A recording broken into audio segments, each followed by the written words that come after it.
নমস্কার, আমার নাম মৌসুমী বিশ্বাস। আমার বাড়ি হবিবপুরে। আমার একটা খুব কঠিন রোগ হয়েছিল, যেটার নাম ট্রিমন। এটার জন্য আমি খুব কষ্ট পেয়েছি। যেমন আমার পুরো শরীর কাঁপতো, পায়ের থুড়ার মাংসগুলো কাঁপতো, মানে দেখলে ভয় পেয়ে যাবে। মানে হঠাৎ যদি কেউ দেখে, আমি হাঁটাচলা করতে পারতাম না একদম।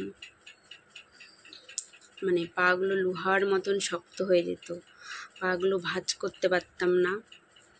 মানে খুবই কষ্ট পেয়েছি।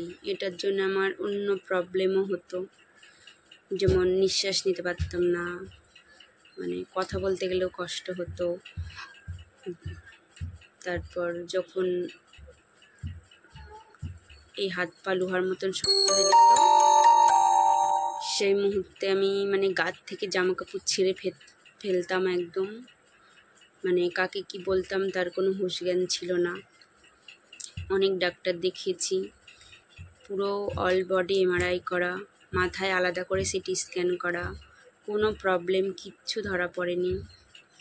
অনেক ডাক্তার আমাকে বলেছে মেন্টালি প্রবলেম, তার জন্য হয়তো এরকম হচ্ছে, কি আমি করছি ইচ্ছা করে এরকম। অনেক ডাক্তার অনেক কথা বলেছে আমাকে। এর জন্য আমি বাইরেও গেছি ট্রিটমেন্ট নেওয়ার জন্য। ওখানে গিয়ে ওখানের ওষুধ খেয়েও কোনো কাজ হয়নি। মানে আমার প্রবলেমটা এমন হয়ে গেছিলো, সকালে ওষুধ খেতাম, মানে দুপুরের ওষুধটা খেতে যদি আমার একটু দেরি হতো, ব্যাস শুরু হয়ে যেত আমার।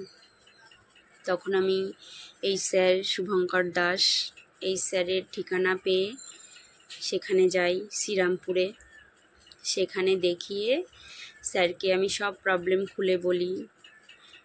স্যার আমাকে বোঝাই।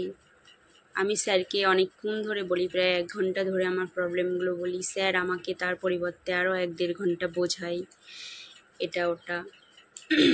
তারপরে এই স্যারের ট্রিটমেন্ট নেওয়া শুরু করি, প্রকৃতির ট্রিটমেন্ট।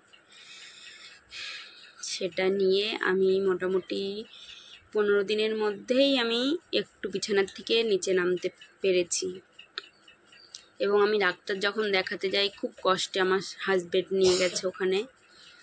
মানে একদমই হাঁটতে পারতাম না, এরকম ব্যাপার ছিল। তারপর মোটামুটি 6 মাসের মধ্যে আমি পুরোপুরি সুস্থ। আমি এখন সংসারে সব কাজই করতে পারি। আগে যেমন ভাতটা পর্যন্ত খেতে পারতাম না হাত দিয়ে। আমার বাচ্চা তখন ছোট ছিল, বাচ্চাকে কোলে নিতে পারতাম না, মানে আমার মা খাইয়ে দিত। এখন সেই জায়গায় থেকে আমি অনেকটাই সুস্থ।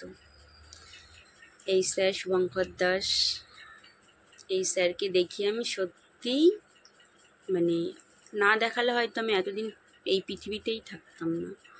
মানে আমার সিচুয়েশন এতটা খারাপ হয়ে গেছিল। তাই অসংখ্য ধন্যবাদ স্যার।